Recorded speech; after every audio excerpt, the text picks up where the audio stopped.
One of the mantras of modern entertainment has got to be, well, at least it isn't. A lot of films these days have managed to avoid a lot of well-deserved criticism simply by virtue of being slightly better than the absolute fecal matter that preceded them. Well, at least until that sweet, sweet dopamine rush dies down and the thinking part of your brain starts working again. So what if The Force Awakens was a tedious, unimaginative rehash of A New Hope with most of the brains and personality sucked out of it? At least it wasn't the prequels. So what if Prey was a dumb, pedestrian, unbelievable attempt to milk a dead franchise with a comically incompetent antagonist and a main character that was only one step above the tediously predictable girl bosses that are slowly stomping every major franchise into oblivion? What the hell, at least it wasn't The Predator. Ghostbusters Afterlife was an utterly shameless cash grab coasting on pure nostalgia bait and key jangling that completely abandoned the sharp, dry humour of the original and had nothing even resembling an original story. Well, at least it wasn't Ghostbusters 2016, am I right? And the thing is, I'm not excluding myself from this crap either, because I completely bought into the bullshit just as much as anyone else, and even gave the film a mildly positive review back in the day. But just like waking up from a 2-day bender with the world's worst hangover and a dead body on your bedroom floor, time and space have allowed me to see that film for exactly what it was. So I wasn't exactly thrilled at the prospect of Frozen Empire, another Ghostbusters movie, once again centering around a bunch of asshole teenagers that I don't give a shit about, while the original cast look on with the kind of strained good humour of Chris Hemsworth in Love and Thunder. Jesus, we waited like 30 years for a proper sequel to the second movie, and now they're churning out these low-effort knockoffs quicker than Marvel can crap out Disney Plus shows. Anyway, I digress. So let's start by answering a few simple questions, shall we? Is Frozen Empire better than Ghostbusters 2016?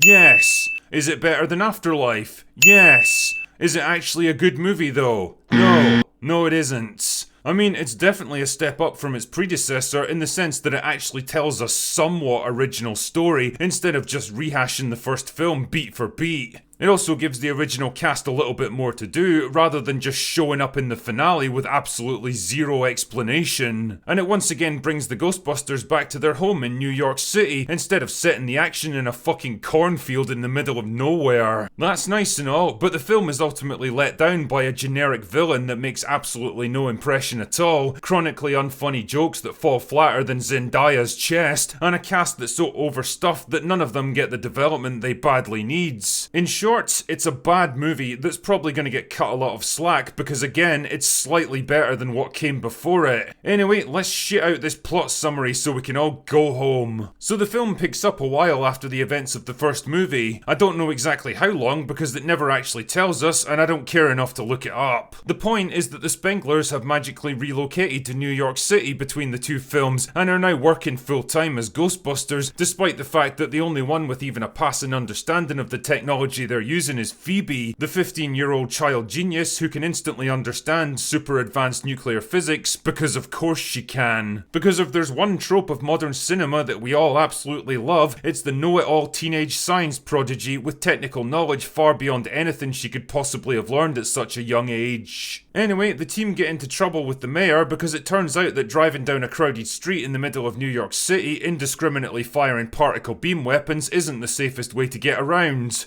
Who knew? Phoebe then gets booted off the team because she's too young for ghostbusting, and it's fucking insane when you realise that this only happens because the mayor forces them to do it. This film pitches him as the antagonist, but God knows why, he's by far the most responsible character in the entire movie. Like, her parents would have been totally chill with their 15-year-old daughter risking her life on a daily basis, using highly dangerous experimental technology to combat supernatural entities with unknown powers and abilities. Fuck off with this nonsense. I think we can all safely conclude that teenagers are annoying as fuck at the best of times, and the last thing I want is a whole bunch of them crowbarred into my Ghostbusters movie. Anyway, whatever. So Phoebe's down in the dumps now, but then she meets a female ghost named Melody and instantly gets the big gay for her. Although I have to admit the whole teen romance thing becomes a bit creepy when you realise the actress playing Melody is in her 20s now and looks like she's in her 30s. Also, how come when most people turn into ghosts they end up looking like this? Or this?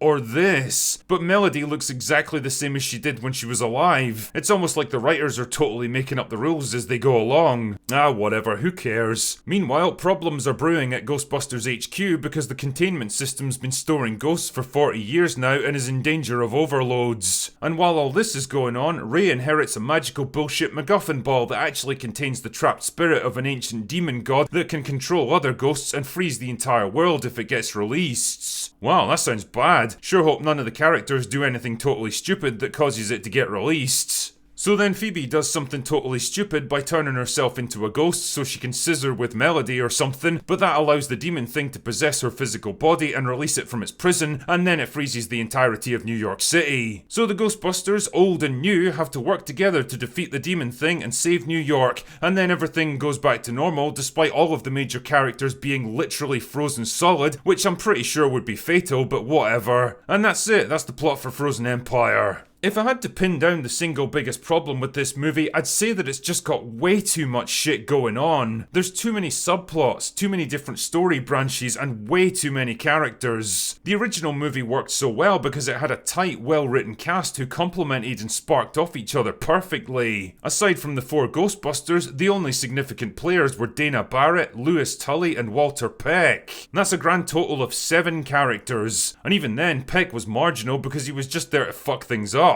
As a result, you got a lot more time to get to know everyone. They all had a purpose in the story and they felt like they belonged. This movie, on the other hand, has got no fewer than 4 teenage characters, the 2 parents, the 3 original Ghostbusters, gay ghost lady, and mystical Indian man. That's 11 major characters that the script has to juggle, and it just becomes impossible. There's no room for any of them to breathe. They don't get properly developed arcs, and most of them barely even get characterized. You could easily have dropped Trevor, Lucky, and Podcasts from the script and lost nothing of value because they contribute fuck all to this movie and they're all pretty annoying in their own way. Paul Rudd is equally wasted. He gets the barest suggestion of a character arc as he struggles to fit into a paternal role as Phoebe's stepfather, and there's one single dramatic scene where he has to lay down the law to her that actually felt real and honest. And I remember thinking at the time, they're totally gonna fuck this up with some stupid self-deprecating joke because we can't possibly have a strong fatherly figure putting our science genius girl boss in her place and get away with it. And sure enough, there it was. This right here is what happens when a whole generation of fatherless children grow up into neurotic, emotionally stunted adults and start writing movie scripts that have to deal with paternal relationships. The other aspect this film doesn't seem to know what to juggle are the original Ghostbusters, who just kind of hang around with no clear role in the story. What we really needed with these films was a passing of the torch kind of movie, where they have one last adventure and then definitively retire into the role of mentors and allow the next generation to take up the mantle. The problem is that we've never had this, and after 2 movies of them just kind of showing up whenever we need a nostalgia hit, it feels like it's too late to actually implement it. There's one single solitary scene between Ray and Winston where they talk about getting old and what to do with the time they have left, and it's great for what it is, but in isolation it doesn't amount to anything because it doesn't factor into a larger character arc. It's just thrown in there like so many other things in this film, including the gags. The original Ghostbusters is a film that can still make me laugh even today. So much of the humour was perfectly written, surprisingly dry and understated, perfectly timed and expertly delivered.